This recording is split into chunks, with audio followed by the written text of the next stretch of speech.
betting, the final frontier. These are the voyages of the Bet with the Best podcast. Its mission is to explore better ways to bet on races, to seek out new, successful players, and to boldly go where no podcast has gone before. The Bet with the Best podcast is sponsored by Amwager, an ADW built by horse players for horse players. Speed, power, and ease of use are at the core of Amwager. The platform is packed with features including live video, race replays, conditional wagering, and true odds, a predictive estimate of the off odds that will give you an edge. Amwager gives players the information and tools they need to quickly make anything from a win bet to a complex structured group of pick 5 tickets using the ABC strategy. With a rating of over 4.5 stars on Google, Amwager is a favorite among horse players. Sign up now at amwager.com to take advantage of the simplest sign-up bonus in the business, a 100% first deposit match up to $150. If you want to bet with the best, then you need an edge. You need Amwager. Welcome to episode 37 of the Bet with the Best podcast. Joining us this week is the man behind Timeform US Speed and Pace Figures, Craig Milkowski. Welcome to the show, Craig. How's it going? Thanks, Chris. Thanks for having me. I really appreciate it. I've been following along as you did these. I can't say that I've listened to all 36, but I've certainly listened to the majority of them. And I'll be honest, I was like, man, I wonder if Chris is ever going to ask me to do this. And I was kind of hoping you wouldn't, because you call it Bet with the Best. And I don't really consider myself one of the best bettors out there, but I don't think that's really the direction we're going on. Don't get me wrong, I've done pretty well the last several years, but I'm not up there in the league of some of your prior guests for sure. Yeah, and not everybody is the best bettor or the best at everything, but I'm trying to get people on that are, one of the best at what they do, and you're definitely in that category when it comes to making, speed and pace figures, using speed and pace figures in your handicapping. So that's what we're going to focus on. And I definitely would put you in the best category in that regard. So, don't feel like you don't belong, because you definitely do. And that's why, I think a lot of people out there would, can learn quite a bit from you about, what speed and pace figures really are and what goes into making them, and how best to use those and how that differs for all kinds of different circumstances. So that's what we're going to touch on. But before we get into that, since you have listened to the podcast, I like to ask the guest, about what I call their horse player origin story, how they got started in this crazy game and how it led to where they are today. So if you would, please share your horse player origin story. Sure. It starts out in Baltimore, where I was born and raised until I went in the Air Force when I turned 18, and I went to Mount St. Joseph High School. And there I happened to be classmates with one Larry Colemas, who I'm sure most people listening to this are familiar with. Works for FanDuel TV now, track announcer for the, previously for Niagara Gulfstream, lots of places. Now is the Triple Crown and Breeders' Cup announcer, or at least the Derby. With the splits, I can't keep up anymore. But we became friends, had lots of classes together, and he kept bugging me. Hey, you should go to the track with me. He and another friend of ours, Ken Beck, who also went to the school, and they kept bugging me. And I was always a big sports guy. I was always playing sports and watching, didn't really know anything about horse racing, but they finally talked me into going. And I think we went on a cold day in December in probably 1983, I'm guessing, maybe 82. I don't remember. I think it was 82. And we went to Bowie Racetrack in Bowie, Maryland. And I remember one of the first things we did was we went up to the announcer's booth, because that's how Larry had gotten into it. His dad owned a sound company, which was contracted to do the sound at all of the Maryland racetracks. So Larry had kind of hung out with him when he would work there in the summers. And Larry can correct me if I'm wrong on these details when I talk to him, but I think I have them mostly right. And so he knew all these guys, and we went up, and the announcer was Dick Woolley, the old Maryland announcer. And the very first race, he told us, hey, this is long before Formulator or trainer stats. And he said, there's a trainer in this race who does great with first-time starters named Odie Cleland. And I mean, I can remember it like it was yesterday. And, it was back then, I didn't have very much money. I probably had $5 in my pocket. And I think I bet 2 to win in place on this Odie Cleland horse who won. And I couldn't tell you what he paid, but whatever it was that he paid, it was more than what I had starting out. And I was like, man, how long has this been going on? And that's kind of how I started out in horse racing. After that, I started tagging along with these guys, going to Pimlico, going to Laurel, and more than all of those places, even going to Charlestown and Garden State Park, because, they were night tracks. And when you're in school, you can't really go during the day very often, at least in high school.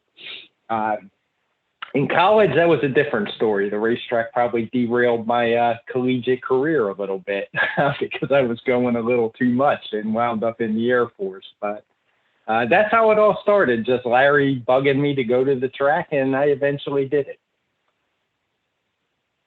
So Larry went on to, make his mark within the industry.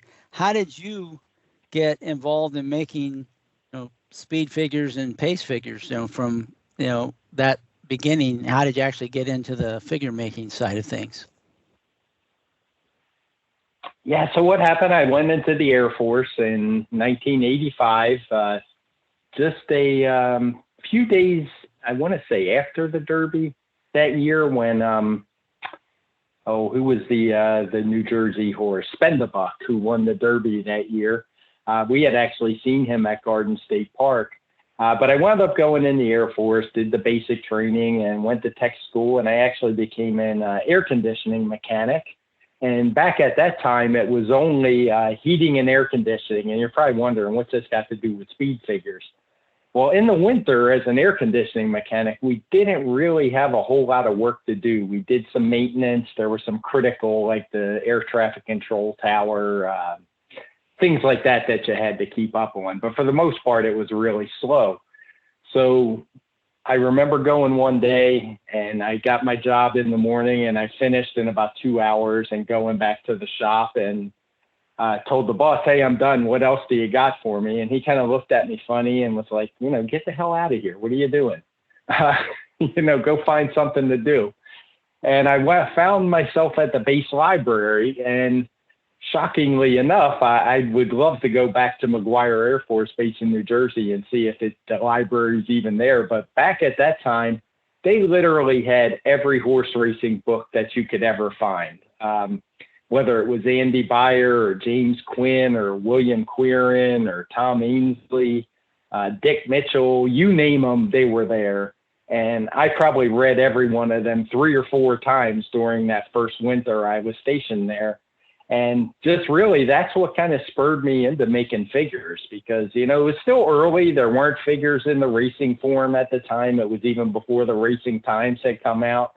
And, I said, hey, I'm going to make my own and see how this goes. And I started doing it. I would go to the 7-Eleven, buy the daily racing form every day. I remember explicitly it was $2 exactly back then, far cry from now, but that's what inflation does. And I would go every day, come hell or high water, snow, didn't matter. I would trudge over to the 7-Eleven when they were opening, even on Christmas Day, and get my form because it had all the charts in it. And I would make the figures from those. Of course, I was only doing East Coast tracks. It's not like now where you got charts from everywhere, but that's how it all started. I started out just doing Beyer style figures, but I was really intrigued by pace. And the more I started going to the track, mostly Garden State Park at the time, sometimes Philly Park, which was actually a little closer, but it was also a daytime track. So I spent more time at Garden State since I worked during the day. And it was just one of those things, kind of trial and error. When horses that look great on figures would lose, I tried to figure out why. And that's how I started adding in pace. And it just kind of built over the years. So then, just to take it one step further, so you're making and using your own pace figures. How did you end up becoming Mr. Timeform US, pace and speed figure guy? So back in, I want to say I was much longer on, after I was married, had children, I started making figures a little bit differently. I started combining them on my own, and I had found the Pace Advantage message board, which is still active and running, and pretty much the only really active racing board out there. I think Steve Bick's Derby trail board is still out there, but there's not a whole lot going on there. And I just started posting, about the figures that I wrote, and it just happened to be the year War Emblem was there.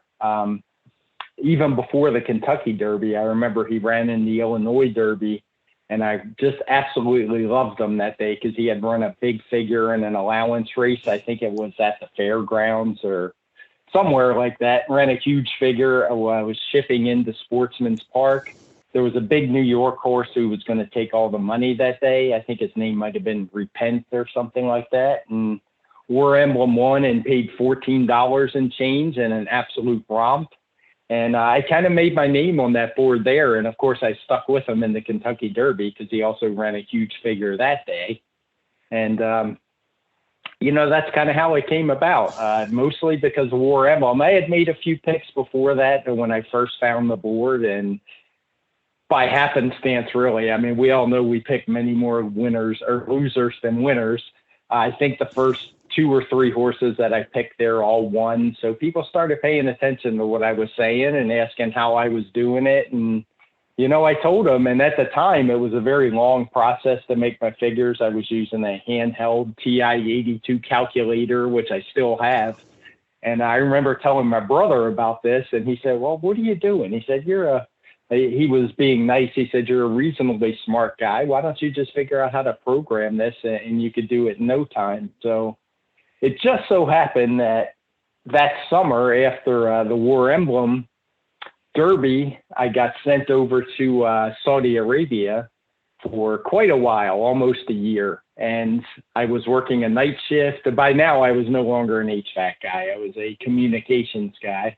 I was working in a telephone switch. We didn't have a whole lot to do in the middle of the night most of the time.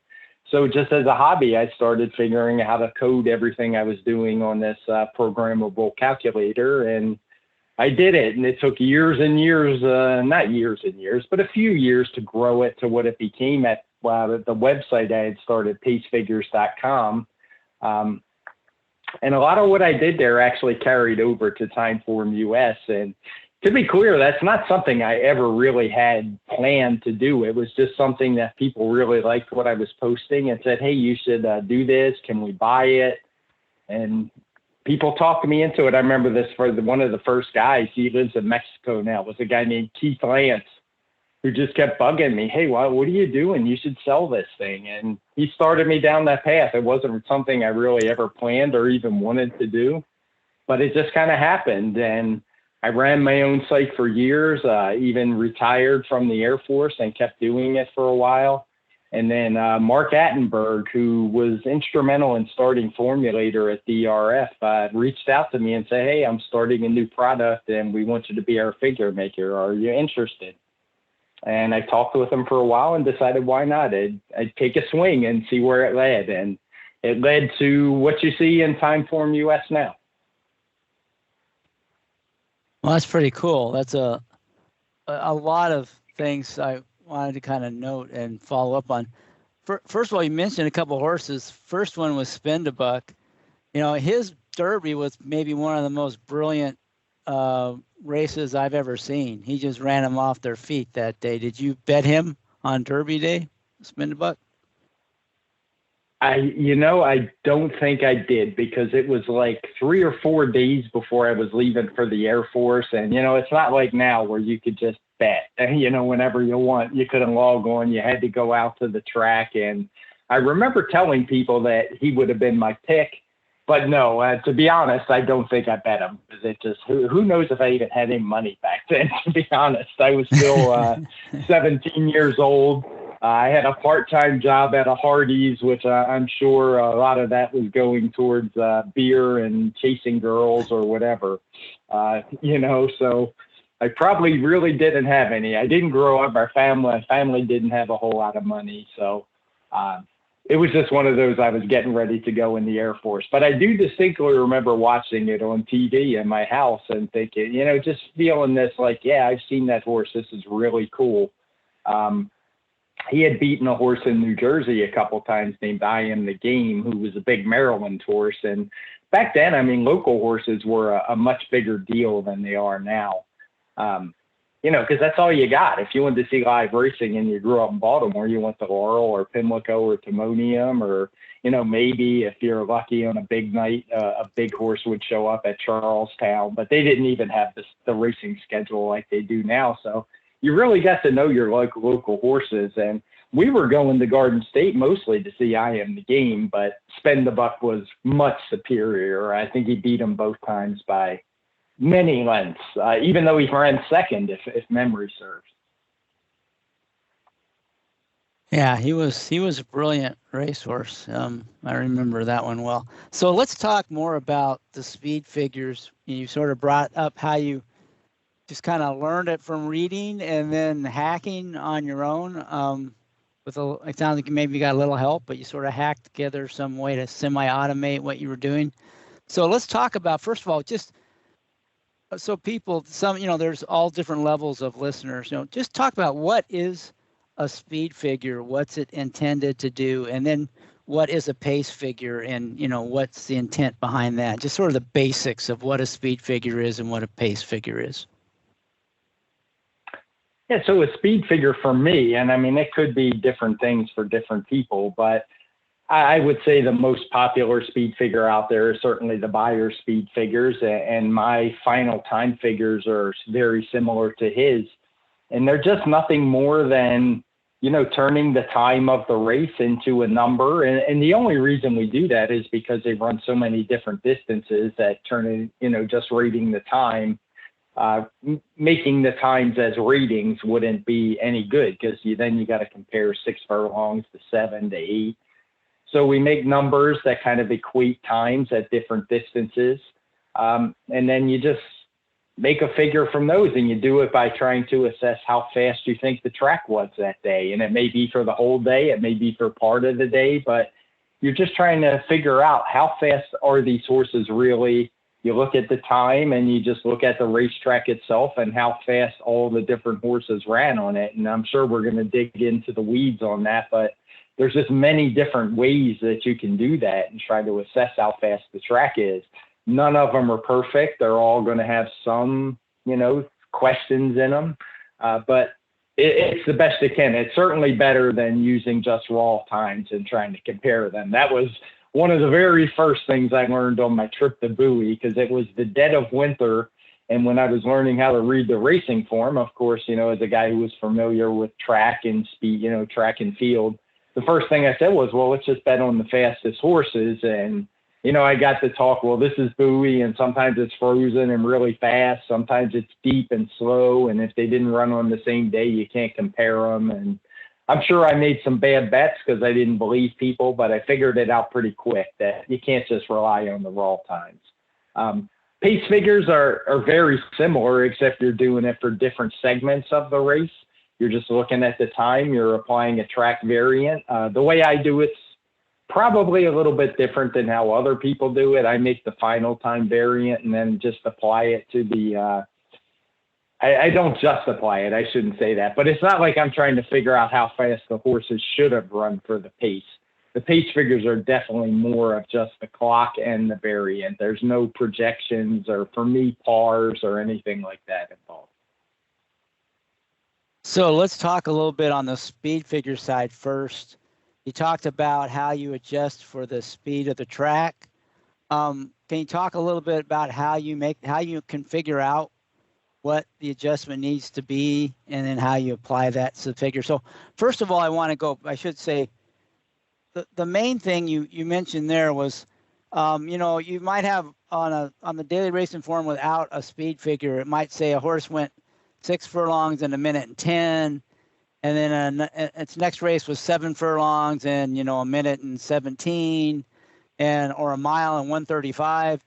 And so it's kind of hard to compare, which of those performances were faster. So what you've done is you've created a numeric scale that normalizes it so that, a 50 on a 6 furlong, you figure out what time is equal to 50 for 6 furlongs, and you equate that to a similar time at 7 furlongs, so that you can show one number that is kind of comparable across distances, right? That's what you meant about, that, when you first talked about how you create a number for the speed figure. Yes, exactly. And I mean, if you search the web, you can find something similar. Just search Beyer speed charts, and you'll find the ones that he published in his book where he first started talking about speed figures, picking winners. And he explains how he came up with that. Yeah, go ahead. And he calls it a parallel time chart. So how do you anchor that so that what are the equivalent times? I mean, how do you anchor what's a 6 furlong time is equivalent to the 7 furlong time or a mile time? How do you anchor that? Figure out that point. I used a lot of different ways. Yeah, I used a lot of different ways that I actually came up with them. I looked at things like North American records. I looked at things like world records at the different distances. I did things like I just came up with a formula for how fast the horses should run mathematically, knowing that they're going to get more tired as the distances get longer. I plotted thousands of races to try to find the best curve. And that's eventually what I settled on, is just it's a curve. I used one of the big books I used was Charles Carroll. I think it was called Handicapping Speed. And he was more of a quarter horse guy, but he did have some things about deceleration in there and how it affects thoroughbreds. Trying to figure out some of the other books. There was a book by Nick Morden. I've read all of his books. He's a guy who actually writes about overseas racing, but kind of borrowed some stuff from him on there. And after that, I kind of just made some formulas and had to tweak them a little bit as time went on, when it was pretty obvious I didn't have them all perfect, but I actually got them pretty close and I was happy with them. And then once you're happy with the numbers that you have, then you have to kind of adjust for the different tracks. They're all a little bit, they might have 2 turns or 1 turn for a mile, or, in some of these small tracks, they have 3 turns. So they don't always equate to each other, but that's just something you kind of learn with experience. Initially, it was mostly just math and plotting all the data that I had, and it was a lot tougher back then. And it's something that I continue to adjust over time. As horse racing doesn't stay static. What was true in 1980 wasn't true in 1990 or 2000, and it just keeps changing. So I think it's one of those things you have to keep up on, and those speed charts that I talk about are definitely one of them. So it sounds like you came up with sort of a curve that plots, distance versus time, and you sort of fit all the data you could and created some master curve, and then use that to create your parallel, or create a formula or charts or whatever. That's cool. Yep, that's exactly what I did. I did it in Excel a long time ago, entering a whole bunch of data manually. But I haven't changed it a ton since then. It's kind of interesting, and don't take this the wrong way. I'm not knocking Andy Beyer. The guy is a god among us speed figure guys. But I did find some things in his speed charts I didn't really agree with. I thought there was a couple distances that were a little off. I didn't like how he did turf to dirt. So, everybody does things a little differently. And that's just one of the things where I deviated from him just a bit. Yeah, and definitely if you drew that curve, you'd see how horses decelerate, at least in dirt racing. And if you did the same for turf, you'd see how that curve looks different on a turf track than a dirt track. So have you done so if you plotted the curve for dirt versus turf versus synthetic, what stands out as the biggest differences, when you look at those 3 curves? It's just the amount of the deceleration, because even in turf racing, the longer they go, the slower they're running. for sure. I mean, even though they'll often finish the races faster than they start, I wasn't really getting into that part of it yet. We're just talking about an 8 furlong race. If you take the average furlong, it's always going to be faster than the average 9 furlong race, which is going to be faster than the average 10 furlong race. So when we're talking final times, you will see that gap isn't quite the same. Dirt, it tends to get bigger, which changes the curve more extremely than it does in turf racing. And I find synthetic lies somewhere in the middle. Which is sort of what you would guess, because it does seem like synthetic. There's a little bit more sliding. In the turf, they kind of like stick into it. On dirt, they kind of slide when they hit their feet. And synth is somewhere in between, so that kind of makes sense. Synth is the most variable. Synth? Yeah, synthetic is the most variable because, you can have synthetic that is just an absolute complete bog, and then you can have it be lightning fast, which, you do see that on turf, but you can usually explain it because of the track condition. You don't really, you always get fast on synthetic, whether that's true or not. That's what we get from Equibase and the tracks. We don't get a wet fast, which I think would make a difference. But even when there's no moisture, if you watch Gulfstream since they've installed it, you've seen some races that are just absolutely glacial, and it'll be that way for a month. And the next thing you know, they're running incredibly fast. So it's just one of those things you have to keep up with. So when I say synthetic lies somewhere in the middle, that can vary. It can go to the extreme. It can be faster than turf, and it can be slower than dirt. And it can be a mess. We'll get into that more. I know it's in our question list, but synthetic is definitely the toughest of the three for me. So let's talk a little bit about how you try to assess the variant for the track on a given day. There were two basic approaches, at least that I'm familiar with. One is using a par time, which is kind of like the beginning level speed figures. But I think most speed figures, including yourself, you use projected times from each of the horses in the race. Can you kind of explain, how you would take a race or set of races on a card and calculate what the variant would be based on the way those horses ran?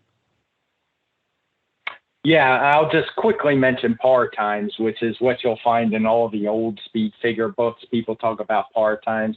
I don't even know if they're possible anymore. If you look at cards and you try to come up with a decent sample size for any particular class, all I'll say is good luck, because it's not going to be there. And then you're going to find things like maybe there were $10,000, $25,000 claimers ran at Aqueduct that were open with no conditions. And they're all going to be run on different days when the track was different, and making the average is just, it's going to lead you down some bad paths. If you're just starting out making speed figures and that's all you have, then I guess that's what you have to go with. But I didn't have that. I kind of used different speed figure resources that I had available to me, and just used old like Bayer speed figures and Briss speed figures to make projections. And that's when I first started out making figures. They were my baseline. Obviously I had some adjustments to put it on the same scale I was, but I just don't have a clue how anybody can possibly use pars anymore, because I just don't think such a thing even really exists. As far as calculating the variant now, what I do is I make a worksheet, me and my assistant, who I'll remain nameless for now, even though I know that you know who he is. He is a sharp guy, but I generate these worksheets just from the raw data. These are all computer driven in the beginning before we apply the variant, and they just make all the raw figures. And we look at, I think it is the top 8 finishers in every race, and we look at each of those last 4 races. So for every race, we have basically 32 data points that we're looking at. Now, we don't use them all, obviously. I mean, if you're doing a 6 furlong dirt sprint and horses were running in mile and the 16th turf races, they're not going to be very reliable, and we chuck those. But we have those as our projections. and we do two different things. The worksheet kind of picks out what it thinks is the best race to use as the projection for that race. Like, how fast do we think this horse, we would have expected him to run today?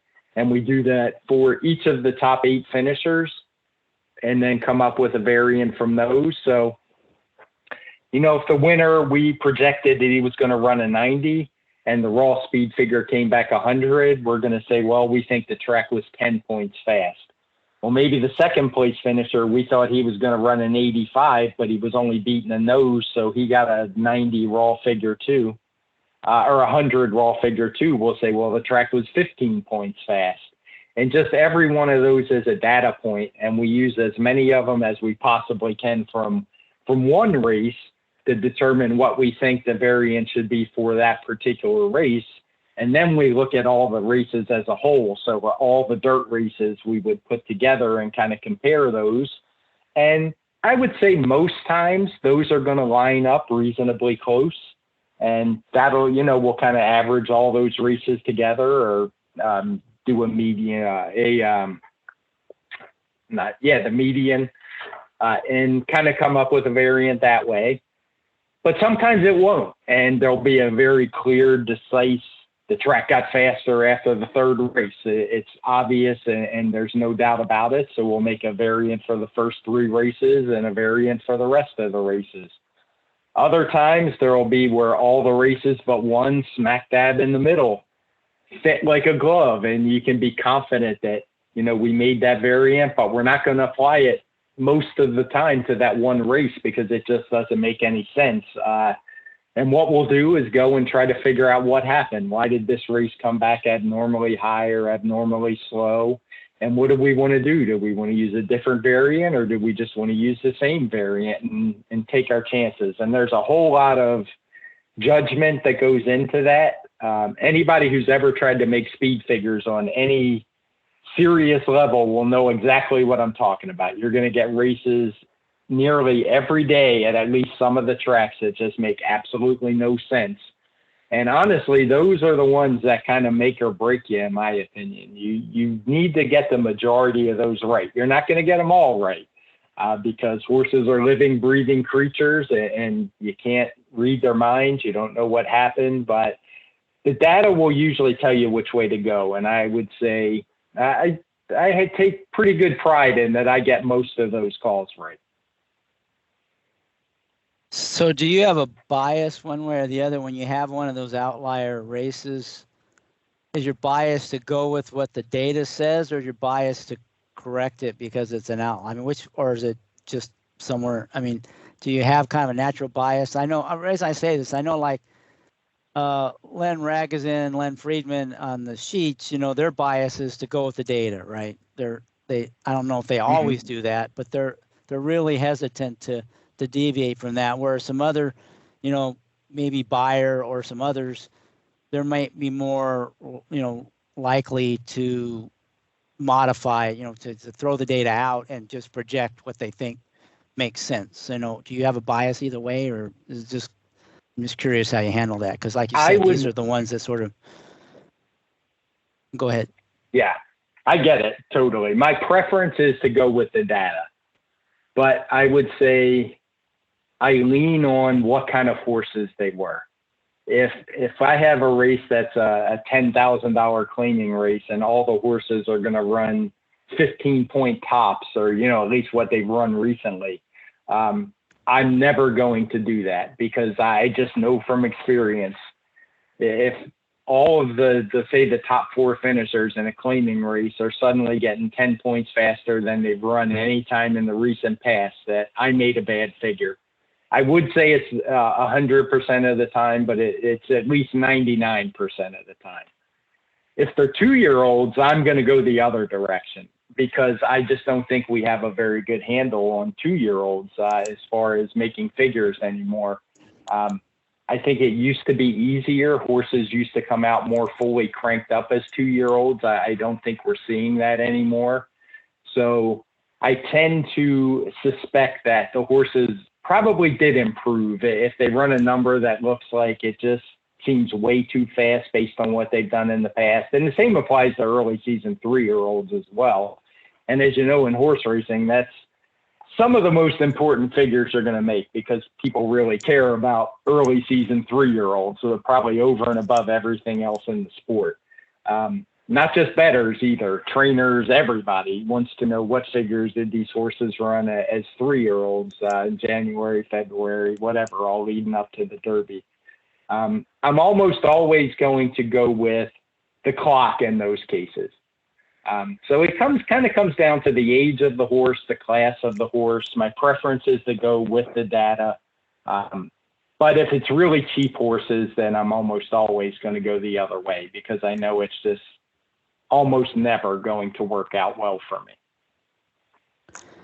So in terms of those projections, like say you have a 3-year-old and you're saying, it's like this is one on the Derby trail and they haven't been out for 3 months and you're trying to project what their figure should be in this race. Do you adjust for like expected improvement over that time period, or you just go based off of what they ran in their previous races? I'm just curious if you factor that kind of natural development in your projections at all. Yes, I definitely do that. We factor in improvement, we factor in weight, lots of different things. But one we definitely do is maturity adjustment is what we call it. When I say we, it's me. I don't know why I say that, but I'm doing this for Timeform US, so it's part of their product. And yes, I am adjusting, and I want to say about 1.5 points a month on the Timeform scale. So, if a horse ran in early February and he ran a 90 and he doesn't show up again until May, what's that, 3 months?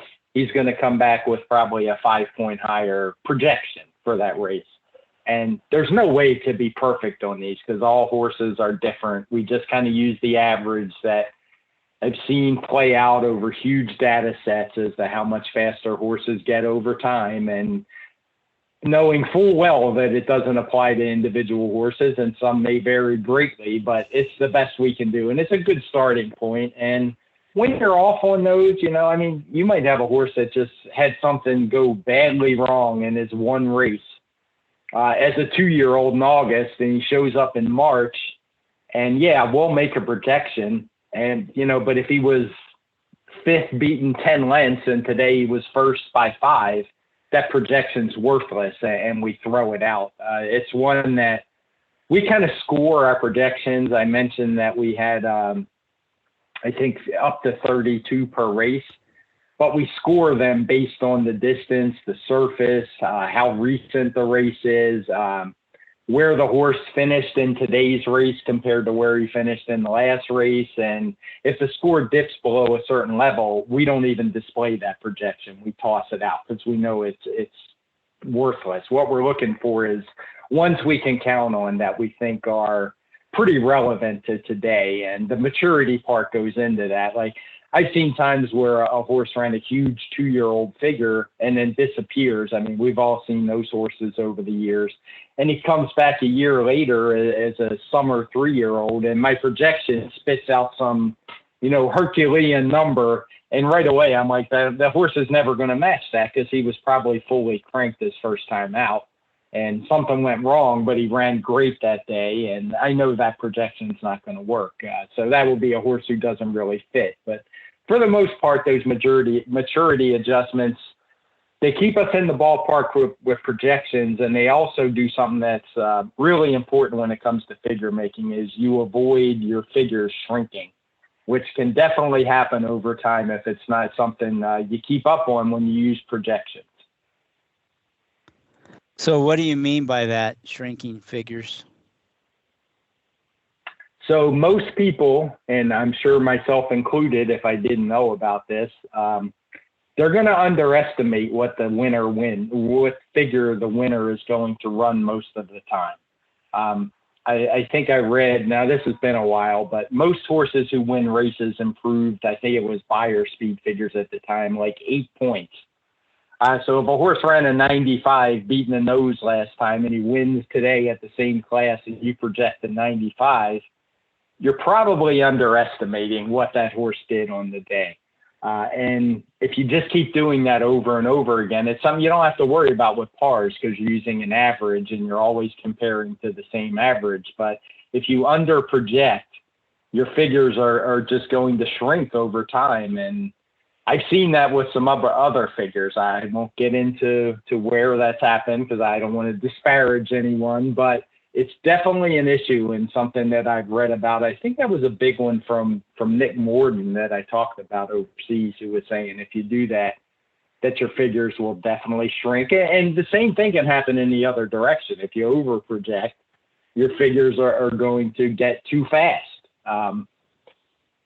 You know why? And I think a good example, right, is if you're familiar with Ragozin and Thorograph, which I know you are. I mean, the guy that runs Thorograph, he was a Ragozin guy. And now if you try to compare those two sets of figures to each other, it's not just because of projections, I'm sure. There's some other differences in there. But I would also guess it's part of it that on one side or the other, they're either under projecting or over projecting or both. But now, I mean, they're not even in the same atmosphere anymore. I mean, one's off in outer space and the other's below the sea. They're so far apart. And I just think part of that is just the model that they use and how they're making these variants and projecting figures. If that makes sense. I hope I didn't go too deep and too far off the deep end there. Well, I think what you're saying in simple terms is if you have a bias one way or the other on the way you project the figures, either under or over, those get built into future figures and you continue to drift in one direction or the other, right? And over time, it gets bigger and bigger. It kind of propagates. Right, exactly. Time. And honestly, if you're just using one set of figures for your handicapping, which I would assume most people do, it's not really going to matter day to day. Where it will get you into trouble is if you're trying to use those figures for historical purposes and trying to compare all-time great horses. I just think that's a fool's errand. It's going to lead you down to make some poor decisions about who you think was better from different eras and things like that, because figures just aren't really meant to do that. People try to historically compare numbers. Like I know Timeform is based overseas, but they're also not speed figures. They're more kind of class ratings for horses. There is a small speed component in it, but for the most part, speed figures are made to bet day-to-day races. They're not meant to be these historical comparisons. Yeah, and there's lots of other reasons why any kind of historical comparisons always problematic, and they're great fodder for Twitter debates, but I don't know how meaningful they really are in the end, right? Whether it's by speed figure or whatever, any way you compare performance. I mean, racing was so much different 50 years ago than it is today. It's it's non-comparable, right? Right. I mean, people today will look at a horse like, they'll look at a horse like Flightline and say he's the greatest horse of all time, and then you put his record up next to a horse like Native Dancer, and you're like, really? Was he? Was Flightline the greatest horse ever that ran 6 times or whatever it was? But maybe that's not being fair to Flightline because, if he was from a different time, he probably would have had a much bigger record. So who knows? That's one of those, like you said, that's for the X/Twitter kind of comparison. Yeah, the people who like to talk, we'll just worry about how we use them to bet the next race, the third at Aqueduct. So let's talk a little bit more on speed, and then we'll go into pace. But I want to talk about a little bit more on the speed figure side. Turf figures. What's the big difference, if there is any, between making a speed figure on dirt and making a speed figure on turf? Is it exactly the same? Do you have to do anything differently in terms of the way you adjust things? I find it pretty different. A lot of people really like our turf figures over and above everything else. I think dirt figures, for the most part, are relatively easy. They've kind of, I don't know how much more there is to learn about making dirt speed figures, to be honest. But with turf, the things that I find are different. For one, turf is barring bad weather, it is a faster surface. I don't think there's any doubt about that. If you look at records all around or times on a day-to-day basis, they're just always faster on the turf.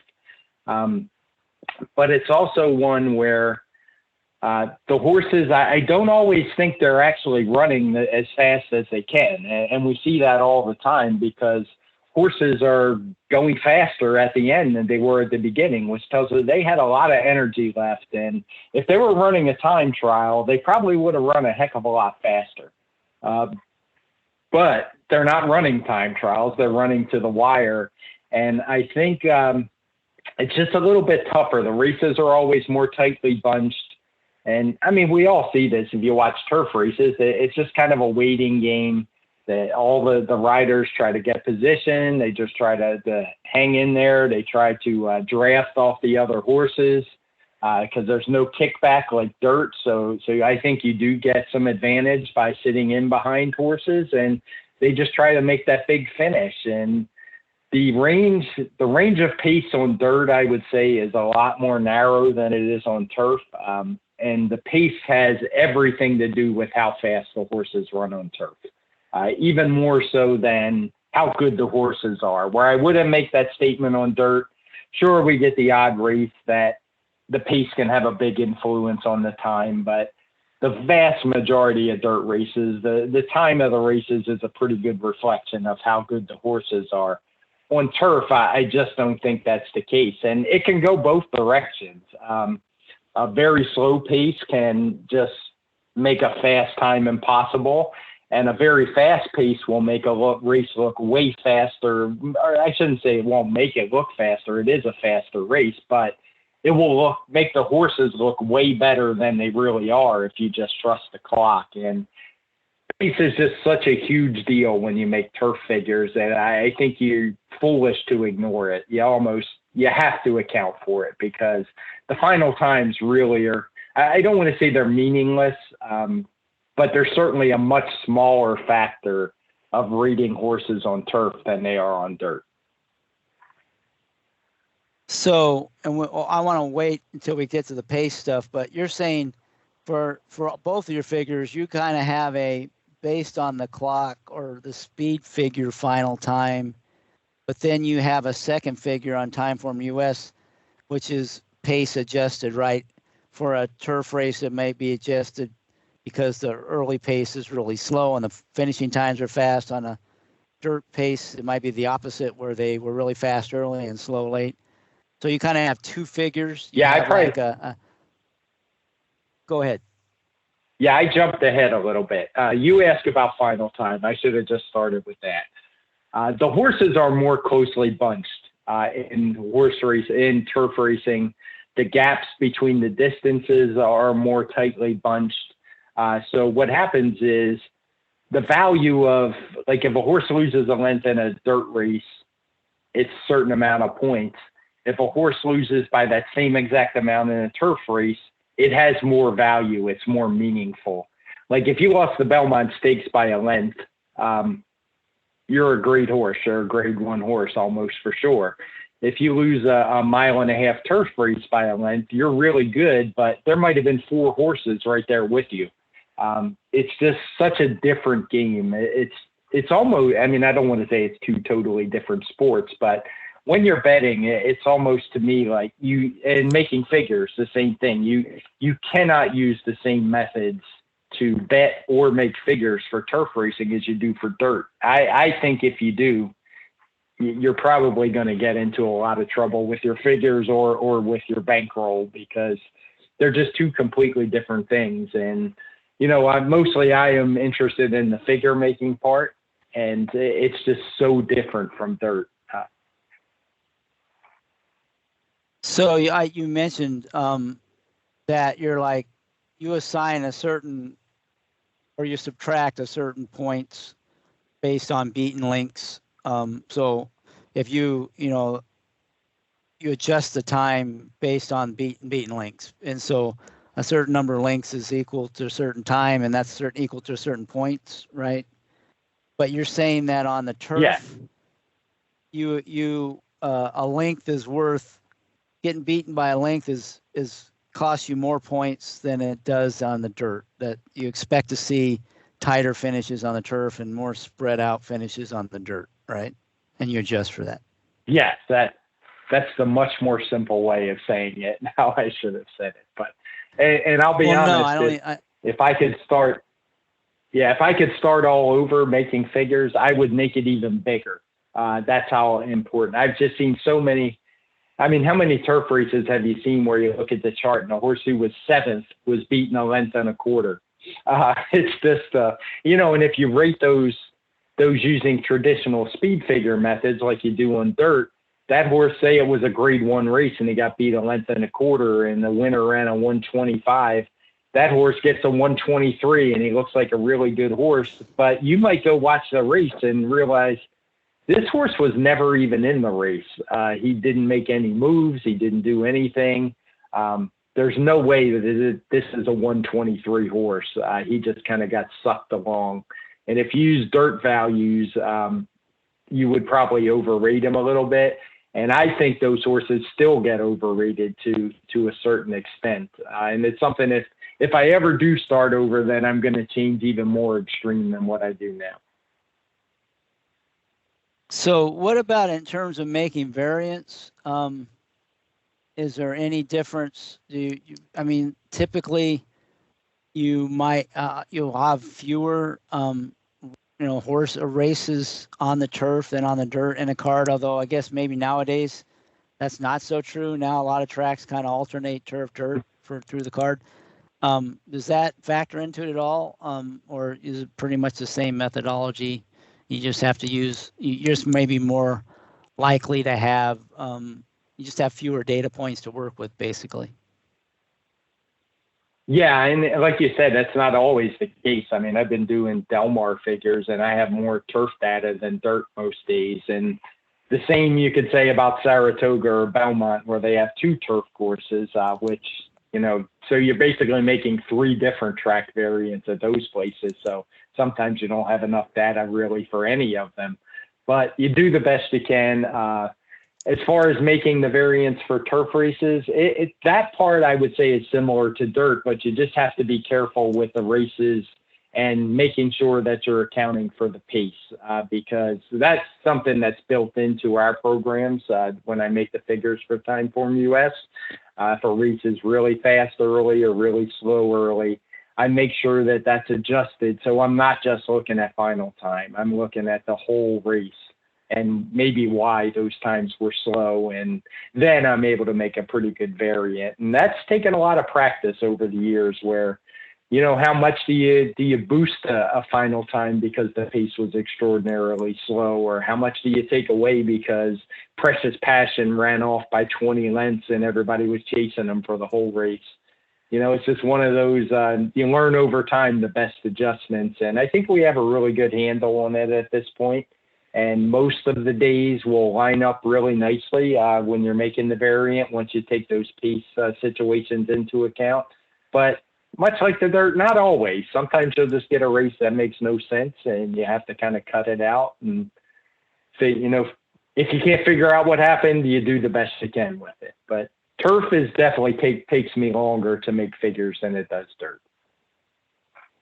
So just out of curiosity, if you had, 2 turf races on the day, one of them was like a cheaper set of horses who went really fast early and had a fast final time. And then you had some really good graded stakes horses who crawled early and flew home late, and their final time was a lot slower. Do your adjustments that you make for pace, do you think they do a good job and you'll be able to come up with figures for those 2 races using your normal methodology, or do you end up just getting stuck kind of treating them independently? I'm just curious. Are those extreme kind of situations? Usually they'll line up. Yeah, they'll line up once we make the pace adjustments. And every time, if you're talking cheap claimers, the stakes horses are going to get better figures. And I know people get all up in arms about that sometimes, but what I like to think about is figures are for betting. And do I really want to tell people that a horse that won a 12-5 condition claimer is better than the grade 3 stakes winner later on the card, and that they should bet them if by chance they match up? There's no way, because you're going to look foolish when that horse gets beaten by 20 lengths, which is what happens 99% of the time. So, yeah, I would say it's very rare that those wouldn't line up, at least reasonably so, especially if they were run at the same exact distance. But and so basically what you're doing there is by looking at the shape of the race, it's slow, early, fast, late, or vice versa, you can see how historically those would compare if they instead of going really slow early and flying home late, if they had done a more reasonable pace, you can see based on the curve in. I'm kind of stumbling through this. You can say, all right, well, you have a way to adjust that if there was a more normal pace, this is what we'd have expected them to run. Base is that? Yeah, we have a good estimate. Yeah, you nailed it exactly. We have a good estimate, and a lot of that goes by how fast they finish. It's not just, oh, the pace was slow, this was the final time, they should have ran this. We're looking at how fast they finish, and the same goes when a race comes back overly fast, but they finish really slow because they're all exhausted at the end. It's just one of those situations where we know under a more normal pace they're never going to run that fast. And if they did against better horses, those other better horses are going to keep going while they don't. So you pretty much had it. We're estimating what the time would have been under a more normal pace. And it's just one of those, I mean, if you look at buyer figures and you're a guy who, like I used to do when I was first doing this, I wanted to figure out where did this figure come from? And, you know, I would see things just like everybody else saw, where two races on the same card had times that didn't match the figures.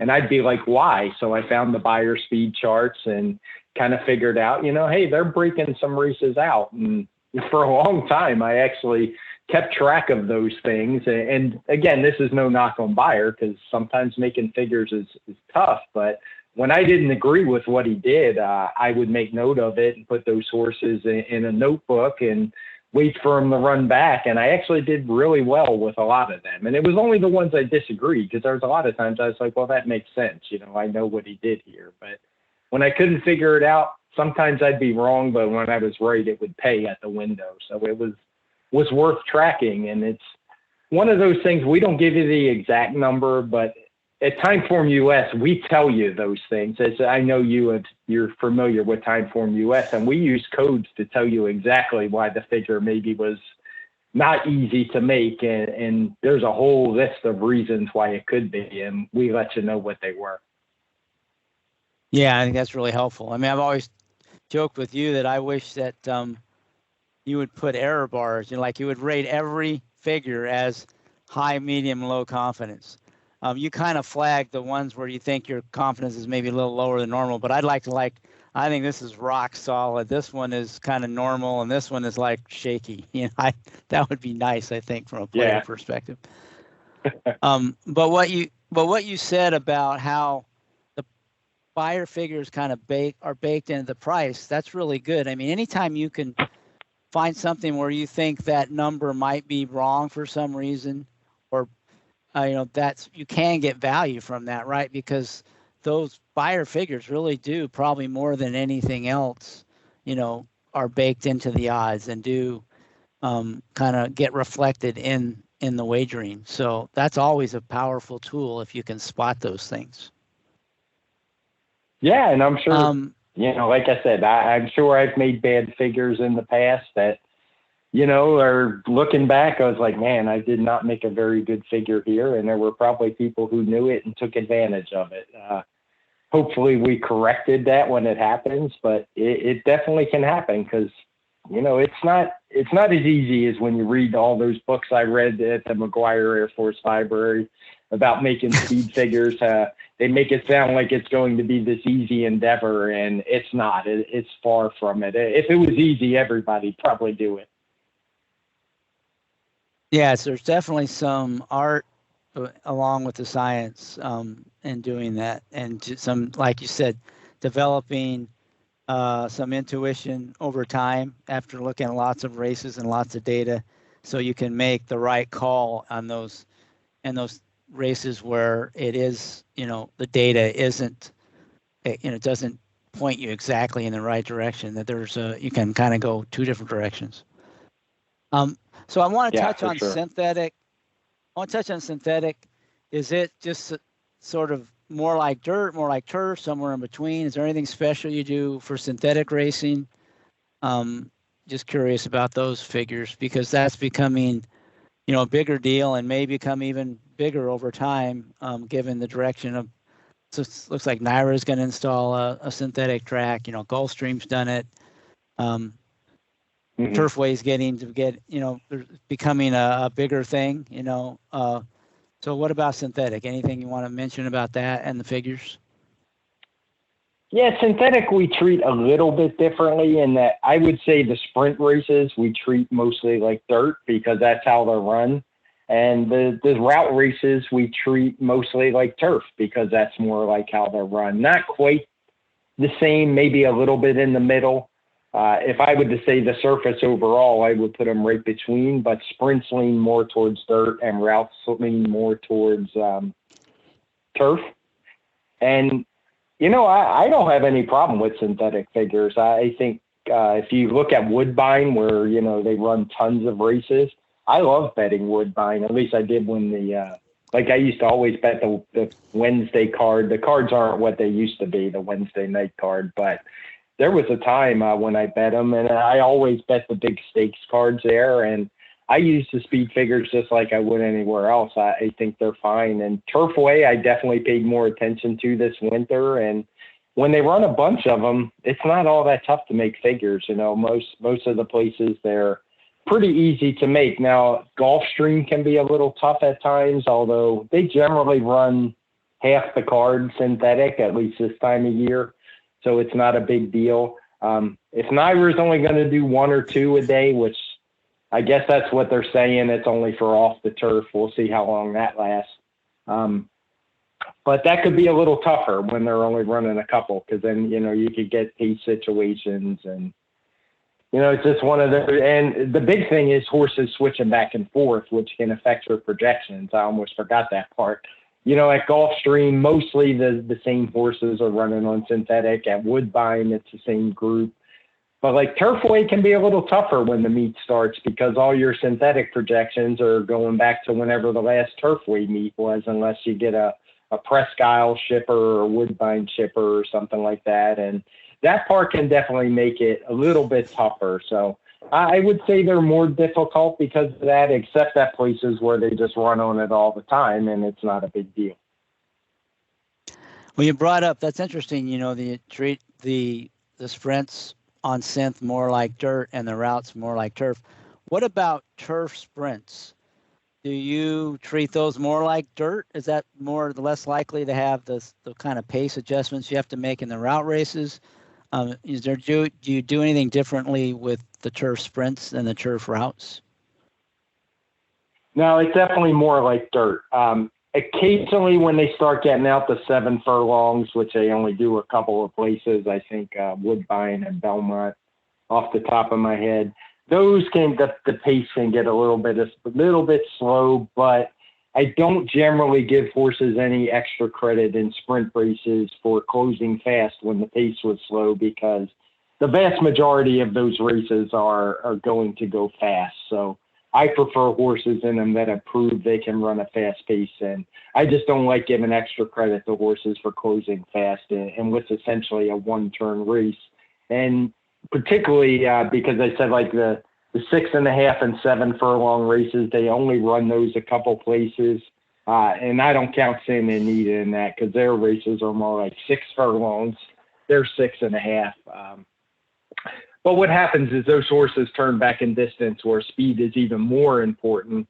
And it just seems silly to give them extra credit. And I tested it a few times in our database to see if it was worth doing. And every time I did, the answer was a resounding no. Do not give extra credit to horses in sprint races because the pace was slow.